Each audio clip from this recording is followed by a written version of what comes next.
Hello అందరికీ.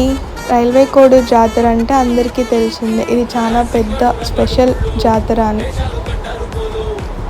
ఈ జాతర 3 రోజులు అయితే జరుగుతుంది. ఒక్కొక్క రోజు ఒక్కొక్క స్పెషల్ అనేది ఉంటుంది. జాతర ముందు రోజు సాయంత్రం ఇలా డిఫరెంట్ టైప్స్ ఆఫ్ వేషాలతో, అమ్మవారి వేషాలు, రాక్షస వేషాలతో అమ్మవారి గుడి దగ్గరికి వచ్చి అమ్మవారి ఆశీర్వాదం తీసుకొని జాతర అయితే మొదలు పెడుతున్నారు. ఇలా చూస్తున్నారు కదా వాళ్ళ డ్యాన్సెస్.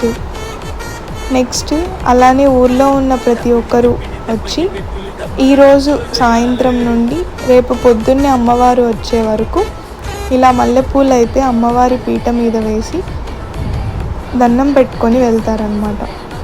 ఇక్కడ వేషాలు వాళ్ళు అమ్మవారి ఆశీర్వాదాలు తీసుకున్న తర్వాత కోడూరు మొత్తము ఇలా అందరినీ నవ్విస్తూ భయపడిస్తూ సరదాగా ఆ రోజైతే గడిపిస్తారు.